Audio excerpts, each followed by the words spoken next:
নমস্কার বন্ধুরা, আরও একটা আবহাওয়ার আপডেট নিয়ে কিন্তু চলে এসেছি প্রতিদিনের মতো।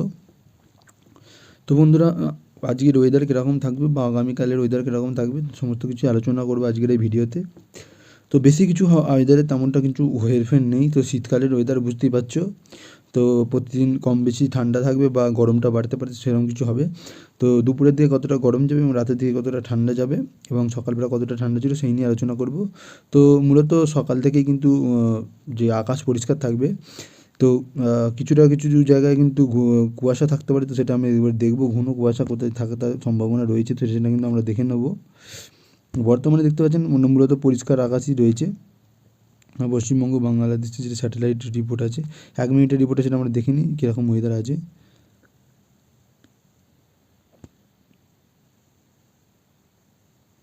তো তেমন কোথাও কিছু নেই সেরকম, তো ওয়েদার মূলত ভালোই আছে। তো প্রথমে ফগের কথা বললে, তো কোন কোন জায়গাতে ফগ থাকতে পারে সেটা কিন্তু দেখবো। তো পশ্চিমবঙ্গে কলকাতা সাইডে খুব একটা ফগ কিন্তু নেই। তো বর্তমানে ফগের অবস্থান যদি কথা বলো, সকাল 6টা থেকে 8টার মধ্যে রাত ভোরবেলার দিকে ফগ কিন্তু ছিল। তো এই খুলনার সাইডে কিন্তু প্রচুর ফগ তোমরা দেখতে পাচ্ছ, মাদিরপুর, খুলনা, পিরোজপুর, বরিশাল, তো এখানে ফগ আছে। কুমিল্লা, আগরতলা এইটা ফগ আছে। কাপাসিয়া, ঢাকা, এই ময়মনসিংহের কাছে কিছুটা ফগ আছে। এর পাশাপাশি কোচবিহার, ধুবড়ি, বনগাইগাঁও, শিলিগুড়ির কাছে কিছুটা কিন্তু ফগ আছে। বাকি এদিকে বলতে গেলে এই ভাড়াওয়ারা, এই সমস্ত ফারাক্কার দিকটা করে কিছুটা এদিকে শিবগঞ্জ এখানে কিন্তু আছে। এছাড়া তেমন কোনো ফগ কিন্তু পশ্চিমবঙ্গ নেই। বাংলাদেশে কিন্তু ফগ আছে, সেটা কিন্তু দেখতে হচ্ছে খড়গপুর লাগোয়া এবং ধানবাদ লাগোয়ার দিকে কিছুটা আছে। পূর্ণিয়া দিকটা করে কিছুটা আছে, এই যে বললাম এখানটা করে কিন্তু আছে। শিলিগুড়ি করিডোরে আলিপুরদুয়ারের দিকে কিন্তু ভালো রকম ফগ আছে, সেটা দেখতে পাচ্ছ। এদিকে বাংলাদেশের সিলেটের দিকটা, শিলচরের দিকটা, বরিশালের দিকটা কিন্তু ফগ আছে। তো ফগের এটাই আশঙ্কা। এবার টাইম যত যাবে ফগের ফগ কিন্তু আস্তে আস্তে চলে যাবে সকালবেলা টাইম গিয়ে। আবার সন্ধ্যেবেলার দিকে কোথায় ফগ আছে সেটা কিন্তু আমরা দেখবো, বিকেল 5টা 6টার সময় করে কোন দিকে ফগ আছে। তো সন্ধ্যা 8টা বাজে।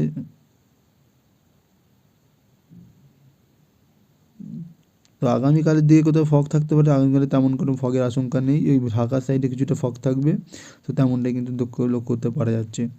তো এবার আমরা কিন্তু টেম্পারেচারের দিকে চলে যাব।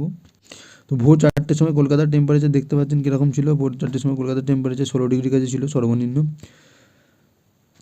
এর পাশাপাশি খড়গপুরে দেখতে পাচ্ছেন 14, জামশেদপুরে দেখতে পাচ্ছেন, রাঁচিতে 12 ডিগ্রি, ধানবাদ, দেওঘরের দিকে কিন্তু আছে, ভাগলপুরের দিকে আছে কিন্তু 14 ডিগ্রি। আমি একটু এইখানগুলো দেখে নেবো। আরামবাগ দিকে হুগলি জেলাটা দেখে নেবো। আরামবাগ, চন্দননগর এদিকে তো 15 ডিগ্রি করে আছে এবং বর্ধমানে চলে যাচ্ছে 15 ডিগ্রি, বাঁকুড়াও 15 ডিগ্রি, পুরুলিয়া জেলাও 15 ডিগ্রি আছে, দুর্গাপুরের দিকে 16 ডিগ্রি, সিউড়ি 15 ডিগ্রি, কাটোয়া, মেহেরপুর এদিকে 15 ডিগ্রি, নলহাটি 15 ডিগ্রি, ঝাড়খণ্ডে 15, ডুমকা ঝাড়খণ্ডে 15 ডিগ্রি, এদিকে ধুলিয়া 14 ডিগ্রি, মালদা 14 ডিগ্রি, সাহিবাজগঞ্জে কিন্তু 13 ডিগ্রি আছে। এদিকে উত্তরবঙ্গের দিকে আমরা যত যাচ্ছি টেম্পারেচার একটু কমছে। কিষানগঞ্জে 12 ডিগ্রি, শিলিগুড়িতে আমরা দেখে নেবো 13 ডিগ্রি, দার্জিলিং 10 ডিগ্রি সর্বোচ্চ ভোর 4টের সময় টেম্পারেচার ছিল। কোচবিহারে কিন্তু 13 ডিগ্রি, বনগাইগাঁওয়ে কিন্তু টেম্পারেচার আছে 13 ডিগ্রি, এদিকে পাঠশালা, এদিকে গুয়াহাটির দিকে কিন্তু টেম্পারেচার আছে 13 ডিগ্রি, এবং তুরার দিকে কিন্তু 11 ডিগ্রি, এবং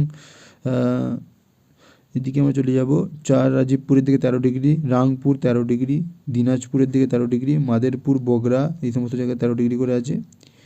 সিলেটে দেখতে পাচ্ছেন 12 ডিগ্রি, ঢাকায় দেখতে পাচ্ছেন 15 ডিগ্রি, কুমিল্লা 12 ডিগ্রি, বরিশালে 15 ডিগ্রি, খুলনা 15 ডিগ্রি, এবং কলাপাড়ার দিকে কিন্তু 15 degree, Chittagong 16 degree.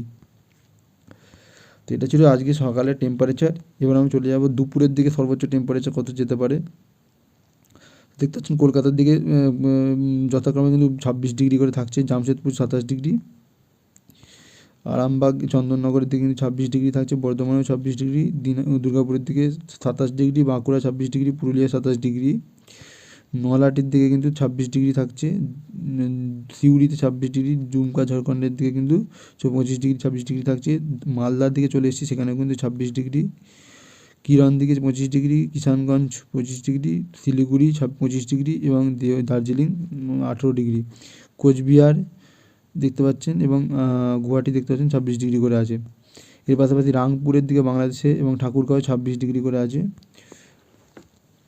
Mymensingh 26 degree, স্নেহবাগ এই সমস্ত জায়গাতে 26 ডিগ্রি করে আছে, Kapasia 26 degree, Faridpur 26 degree, Madaripur 26 degree, বরিশালের দিকে কিন্তু 26 degree, Barishal 26 degree, Khulna 27 degree, Dhaka 26 degree, Comilla 28 degree. তো বন্ধুরা এই যথাক্রমে কিন্তু এরকম টেম্পারেচারই যাচ্ছে, সর্বোচ্চ এবং সর্বনিম্ন টেম্পারেচার কীরকম থাকবে সেটা আমি জানালাম। এটা ছিল আজকের যেটা সর্বনিম্ন ছিল এবং সর্বোচ্চ। কালকের কথা বলতে গেলে কাল সকালের দিকে টেম্পারেচার কীরকম থাকতে পারে সেটার উপর এক নজরে এক ঝলকে দেখবো। কিন্তু আমরা ঢাকার দিকে দেখতে পাচ্ছেন আমাদের টেম্পারেচার থাকছে 15 ডিগ্রি। আমরা 4টের সময় দেখি ভোরবেলা, সেখানেও কিন্তু 15 ডিগ্রি থাকছে। কলকাতায় কিন্তু 14-15 ডিগ্রি আশেপাশেই থাকার আশঙ্কা আছে। দেখতে পাচ্ছেন 13-14 কোথাও কোথাও কিন্তু থাকছে। এই যে আরামবাগের দিকটা করে কিন্তু হুগলিতে 14 ডিগ্রি আছে। ধানবাদ কিন্তু 14 থাকছে। এদিকে বাঁকুড়া সাইডটা করে 14-13 ডিগ্রি করে কিন্তু আছে, দেখতে পাচ্ছেন। খড়গপুর দিকটা কিন্তু 15 ডিগ্রি আছে, রাঁচি কিন্তু 14 ডিগ্রি, মালদা 14 ডিগ্রি, ভাগলপুর 13, পূর্ণিয়া 12 এবং শিলিগুড়ি 14। এদিকে বাঁকুড়া এবং দুর্গাপুর দিকটা কিন্তু আছে 15 ডিগ্রি করে করে আছে, কিন্তু এদিকটা 15 ডিগ্রি, এদিকটা পুরুলিয়াও 15 ডিগ্রি, দুর্গাপুরও 15 ডিগ্রি করে কিন্তু সর্বোচ্চ থাকছে। কাটোয়াতে 14 ডিগ্রি থাকছে যথাক্রমে। এদিকে ঢাকার কথা বললে 15 degree, Rajshahi 12 degree, Rangpur 13 degree, Chittagong 15 degree. তো বন্ধুরা তোমরা কোন জেলা থেকে ভিডিও দেখছো অবশ্যই কমেন্ট করবে। আগামীকাল সর্বোচ্চ টেম্পারেচার কত যেতে পারে সেটাও আমরা এবার দেখবো। কলকাতাতে কিন্তু দেখাচ্ছে 25 ডিগ্রি, কলকাতা সংলগ্ন 24-25 ডিগ্রির আশেপাশে কিন্তু থাকছে, দেখতে পাচ্ছেন। এদিকে Dhaka 22 degree, Rajshahi 21 degree, Purnia 12 degree, এদিকে শিলিগুড়ির কাছে কিন্তু থাকছে, শিলিগুড়িতে কাছে কিন্তু থাকছে 20 ডিগ্রি। আলিপুরদুয়ার তাপমাত্রা কিন্তু আগের দিনের তুলনায় কমেছে যথারীতি। আলিপুরদুয়ার 21 ডিগ্রি এবং গুয়াহাটির দিকে দেখতে পাচ্ছেন 23 ডিগ্রি যথাক্রমে কিন্তু টেম্পারেচার আছে। তো এই ছিল কিছুটা আপডেট বন্ধুরা। তো সমস্ত কিছু ওয়েদার কীরকম থাকবে সেরকম জানলাম, কুয়াশা সমেত কীরকম ওয়েদার থাকবে কিন্তু, তো ঘন কুয়াশার কিন্তু একটা আশঙ্কা রয়েছে, তো সেটাও কিন্তু আপনাদেরকে জানিয়ে রাখলাম। ধন্যবাদ। আজকের মধ্যে এটুকু, পরের ভিডিওর জন্য অপেক্ষা করে থাকবেন, আমি কিন্তু রোজ ভিডিও দেবো। ধন্যবাদ, বাই বাই।